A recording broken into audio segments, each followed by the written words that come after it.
the color is the most special, internally flawless, and then the size of 12 carats. But I would say to me the most rare part of the stone is the fact that it's such an exquisite vivid blue. So yeah, so how rare is it to find something that has this sort of deep ocean blue color? That stone is historical. It's absolutely beautiful. You do get different, colors of blue, but that's a special, special blue. And so is that how you got the name Blue Moon Diamond? Did Yeah, you name it? Yeah, once in a blue moon, because really that's how rare it is. I mean, I've never seen a stone in this color in my life in diamonds. Wow, so that's I incredible. I feel privileged. This is the highlight of my career. And talk us through that process a little bit. So you start off with the raw diamond. Yes. And then how does it get to be this perfect shape?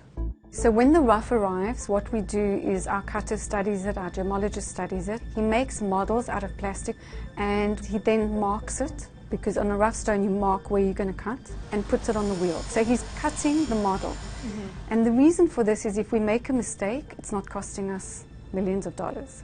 And so he'll make like 20 to 30 models and he'll keep cutting them. And you want the stone to be internally flawless, so you've got to get rid of all the impurities in the stone. And that's why the models are so important, and because you need that 12 carats. And you need the color to be great, and you want it to be flawless. We then take the real stone, mark it, and put it on the wheel. How long does it take? Well, it took months. I mean, we've only just finished it and we're in August. We got the stone in February. And you did wind up paying about $26 million for the uncut diamond. How does that compare to other big purchases that you've made? That's huge. Is it your biggest? I think that's our biggest so far in terms of value. You know, we've cut bigger stones, but we've never cut a stone at that value. What do you hope to sell it for?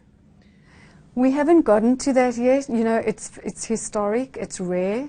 So, you know, the next step for us is to have it at the Smithsonian to do the scientific testing, and then for it to go to the Natural History Museum in Los Angeles. And we'll see from there, but we haven't actually sat down and done the valuation yet.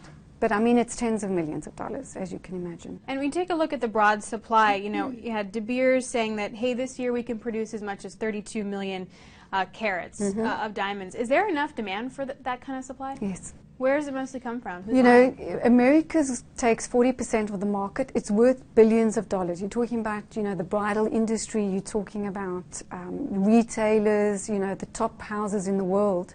There's always a demand for diamond jewelry. Synthetic diamonds. Are you scared of them?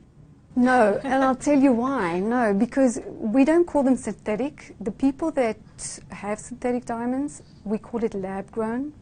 So they're growing it. It's like a cultured pearl, but it's not actually the same, and we're not scared of it. Natural diamond, like this diamond, it's a natural color diamond, is going to be more in demand for a person that wants something natural. Even though that diamond's been lab-grown from a diamond, it's not the same thing as Mother Nature.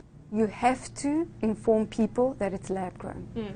There's a legislation for that, and it's going to be enforced. What's the growth rate that you're expecting? It seems like global diamond jewelry sales have increased threefold in the past 25 years. What's the growth rate you can predict over the next? Looking at the market, because it can be volatile, but I think in diamonds and in jewelry, you're looking at a 10% increase. That's what I'm thinking of. Yearly. In terms of, yeah, because you're looking at new people coming into the market. The Chinese market's going to take a lot of the product. You know, they're starting to get into engagement rings, they want to wear jewelry, they want to wear, you know, they want to be part of the whole process. So I think that's going to raise the demand. So is someone going to make this into a ring? It could be a ring. It could be a ring. My husband listening? It could be a pendant. We can call him. What's his number?